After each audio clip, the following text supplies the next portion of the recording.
Okay, everybody. So, the whole Roe v. Wade thing, yeah, everybody fucking knows what just happened today, and that's bullshit. Now, for all you fucking Christians and people that think that they know the Bible and all that other shit, I gotta ask you something. Do you actually know what the goddamn Bible says about abortion?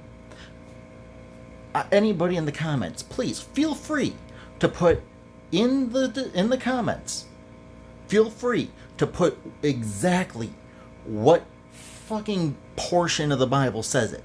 Because I'm about to read to you sections from the Bible that are actually in support of abortion and actually say the shit. This is from the Freedom from Religion Foundation. It's an organization .org. It's not a fucking .com. It's not one of your goddamn religious narrative bullshits. This is exactly what it says. So, what does the Bible say about abortion?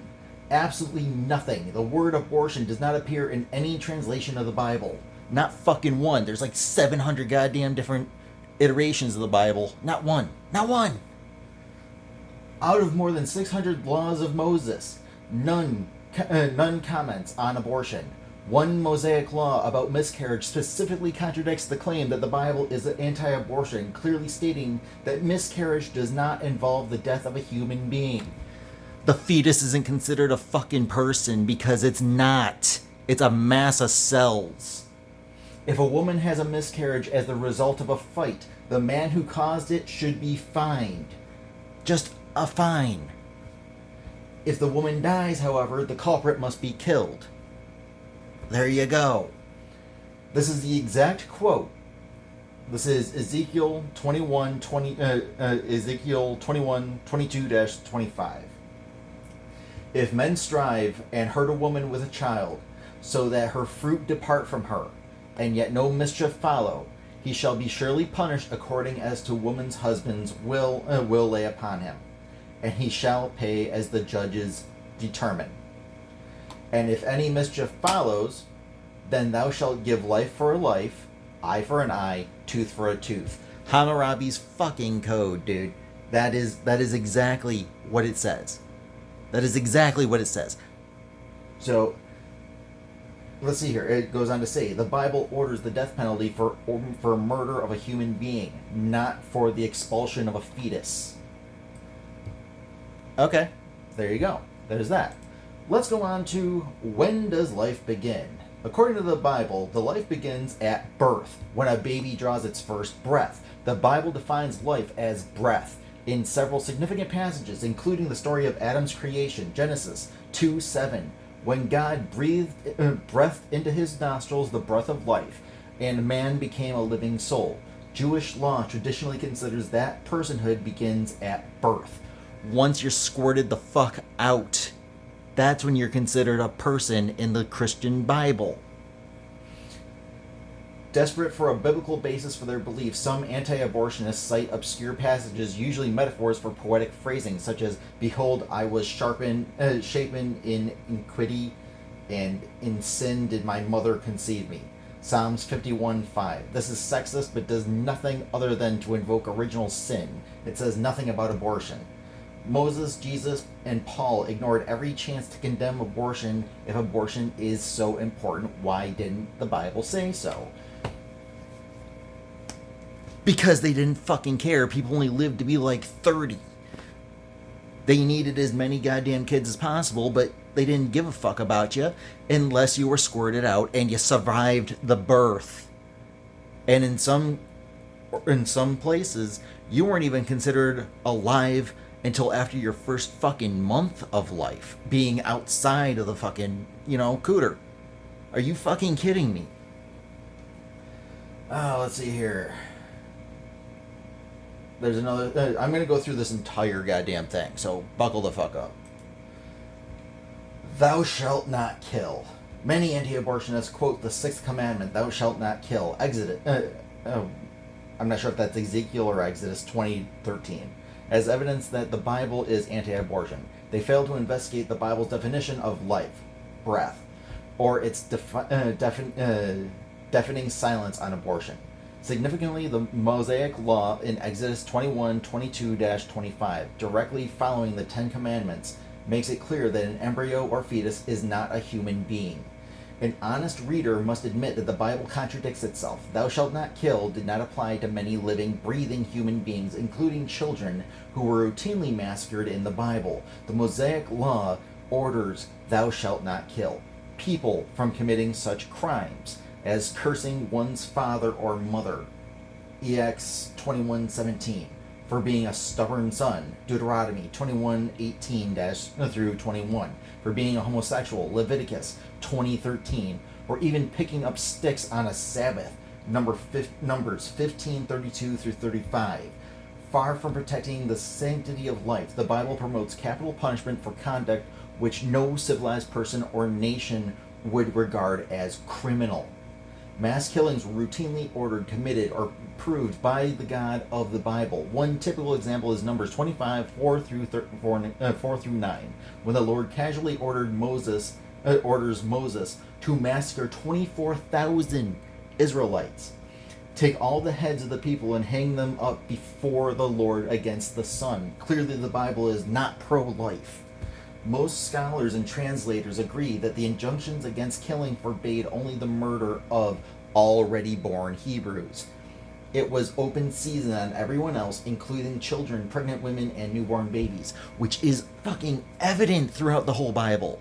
Evident. Nobody fucking cared. Unless you were already squirted out, you did not fucking matter. Next section, aptly named, Does God Kill Babies? Here we go. Oh, this is a long one. Keep in mind, I haven't looked at this thing. This is my first time seeing it, so anything fucking surprising, I'm gonna know it. Happy shall he be that taketh and dasheth this is an actual quote from Psalms 137:9. Happy shall he be that taketh and dasheth thy little ones against the stones.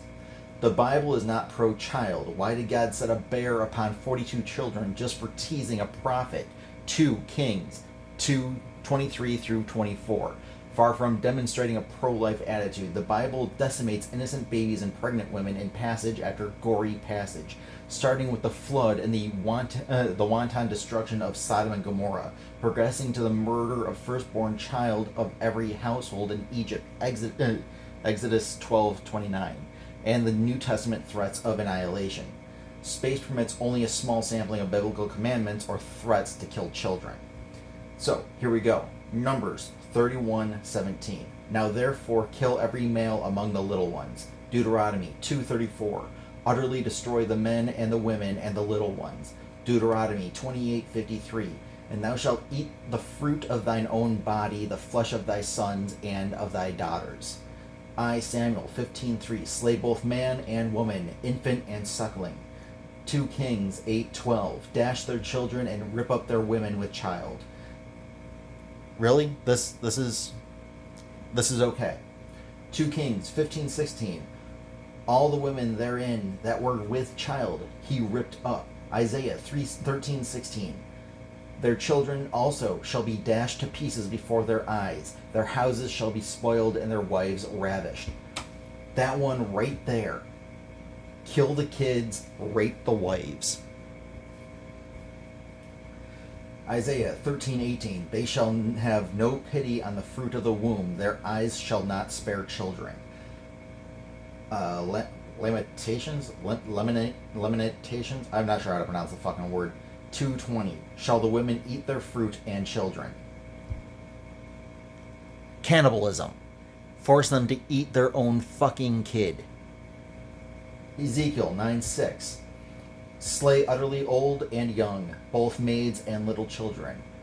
Hosea 9:14. Give them a miscarrying womb and dry breasts. Hosea 13:16. Their infants shall be dashed to pieces, and their women with child shall be ripped up. Ripped up. Tear them apart. Now, I don't know if you're familiar with that, but that sounds like an abortion to me. Then there are the dire warnings of Jesus. For behold, the days are coming in which they shall say, Blessed are the barren and the wombs that never bare, the paps which never gave suck. Luke 23:29. The teachings and contradictions of the Bible show that anti-abortionists do not have a scriptural base for their claim that their deity is pro-life. Spontaneous abortions occur far more often than medical abortions. Gynecology textbooks conservatively cite a 15% miscarriage rate, with one medical study finding a spontaneous abortion rate of almost 90% in every early pregnancy. That would make a deity in charge of nature the greatest abortionist of history. 90%. I understand that, the whole using a fucking, rod and a fucking vacuum cleaner to suck everything out might not be the most PC way of putting it, but I'm pretty sure it's a little bit more medically safe than allowing your God to just reach on up there and rip the fucker out. Let's see here. We're going to our Bible teachings kind to women. Oh, let's go into this. The Bible is neither anti-abortion nor pro-life, but does provide a biblical basis for the real motivation behind the anti-abortion religious crusade: hatred of women. The Bible is anti-woman, blaming women for sin, demanding subservience, mandating a slave/master relationship to men, and demonstrating contempt and lack of compassion. I will greatly, this is a quote right here, I will greatly multiply thy sorrow and thy conception. In sorrow thou shalt bring forth children, and thy desire shall be to thy husband, and he shall rule over thee. Genesis 3:16. What self-respecting woman today would submit willingly to such tyranny? Now, I know a lot of you guys are going to say, oh, well, that's Old Testament. Just because Jesus was, nailed to the fucking 2x4s does not mean that the Old Testament... Actually, I'm pretty sure it says in the Bible that the old laws still are part of the new laws that Jesus came up with. Okay? But that right there, I will greatly multiply thy sorrow. That's saying right there, you will be abused and forced to bear children. What exactly has the Republican Party been trying to do since Roe versus Wade was implemented, fucking 60 years ago? If you are a woman and you're a Christian and you follow this, what kind of self-respecting person are you? If anybody on this planet has any reason to not like women, it's me. But Jesus fucking Christ, man. How can you read this and have any respect for yourself? How can you read this where it's saying to be a slave and nothing but a fucking breeder? Is that seriously what you want to fucking defend right now? Is this where you're getting your moral high ground from? It goes on. The anti-abortion position does not demonstrate love for humanity or compassion for real human beings. World Health Organization estimates maternal deaths at 500,000 a year. That's 500,000 women a year dying because of childbirth, with at least 1 in 5 stemming from unsafe, illegal abortions. The things that are about to take a tick up in popularity, given that, the Supreme Court just fucking destroyed everything that was helping women. I'm not a feminist, but I understand equal rights, and I'm all for equal rights. I really am. This isn't equal, though. This is not this is fascism. Fucking. I'll get back to you in a second. Let's see here. Thousands more are hurt and maimed for illegal or self-induced abortions. Unwanted pregnancies and complications from multiple pregnancies are a leading killer of women. Why do abortionists want North American women to join these ghastly mortality statistics? Every day around the world, more than 40,000 people, mostly children, die from starvation and malnutrition. We must protect and cherish the rights to life of the already born. But that's the thing. Conservatives don't give a shit once you're squirted out. They're actually the exact opposite. They just want a kid born, not fed. Now, I grew up surrounded by these types of people. I dealt with these types of people who abused and harassed me my entire fucking life. And they they had all the same fucking, cheap ass things. I can look up all sorts of crap on here if I want, because I fucking think what just happened with the whole Roe versus Wade thing. Oh, it's a state thing now, so if your state doesn't want it, then if your state wants it, then it's fine. Yeah, but what about those people that are living in states where they can't get out to a state where they can have it legally done? You realize that on the East Coast and the West Coast, those are like the only places now that are safe havens for women to be able to get a safe abortion, right?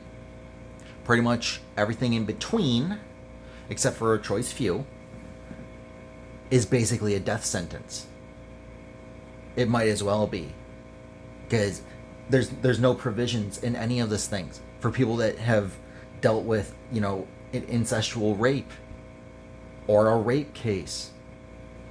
Now, I'm not going to censor myself. You can go ahead and fucking ban me if you want, but Jesus Christ, are you fucking kidding me?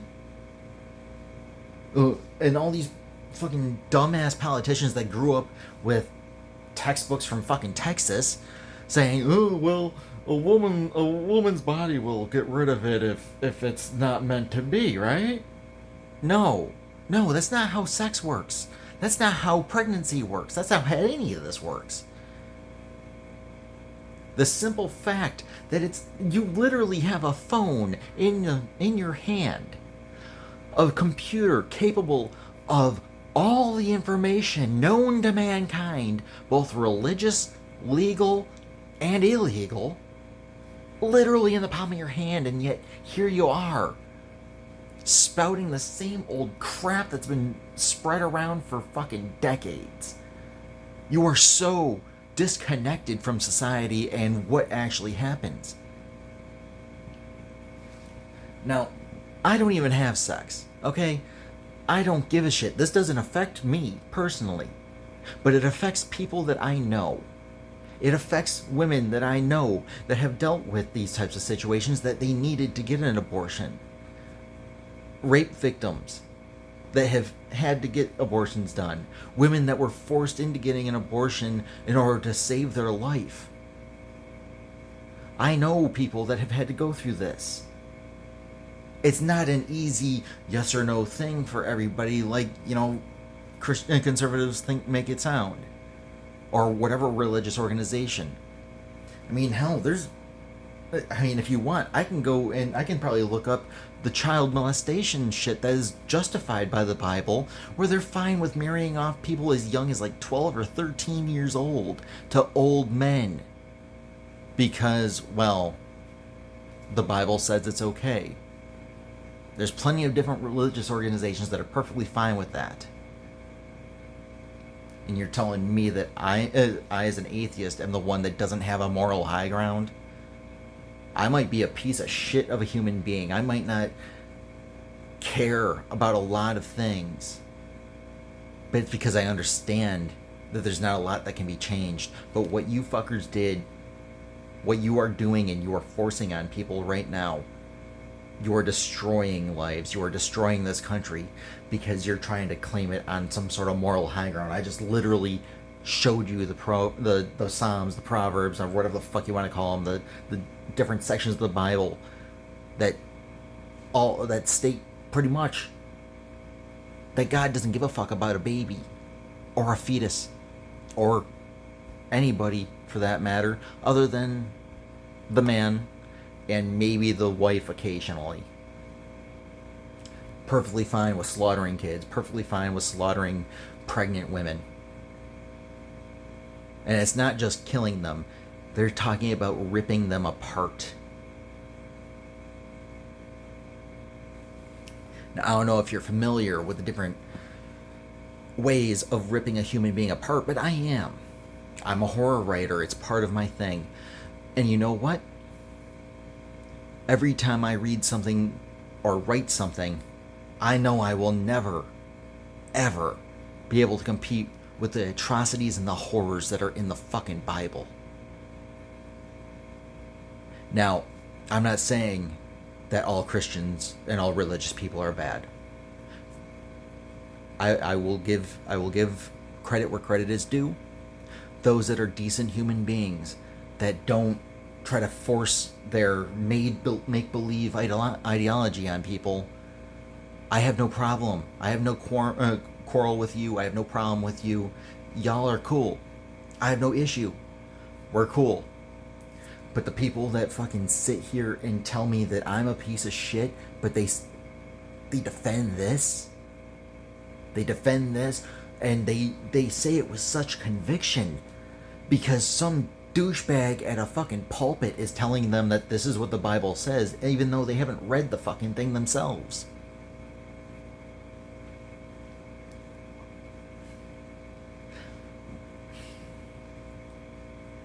Now,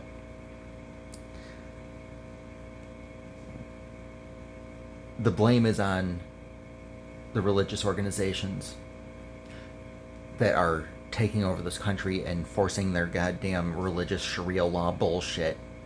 And I'm not saying that to be offensive towards people from different Middle Eastern cultures. I'm saying that as the Christian, Catholic, religious, dogma, fucking Sharia law that Christians that are conservative Christians are forcing through the government right now.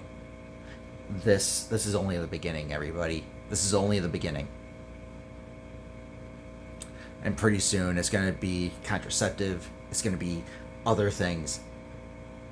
And slowly but surely, this nation is no longer going to be a free nation. It already isn't.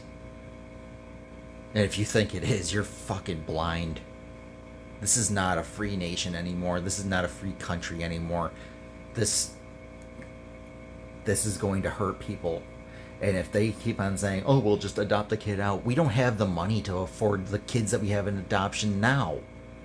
We don't have the food to feed the kids in those homes now.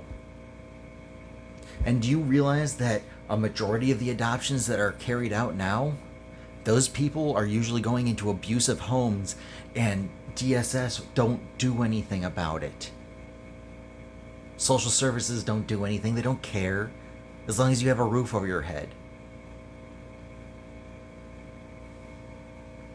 They don't fucking care. These kids are going to end up completely screwed up. These women, they're going to be forced to carry their incest babies and their rape babies and children that they don't want. Or if they're too young to actually have a kid and put their life at risk of dying, they're going to be forced to carry that child. Or else face imprisonment for something that wasn't even their fault. It's one thing if you chose to, lay down and screw some dude and then you ended up pregnant. That's one thing.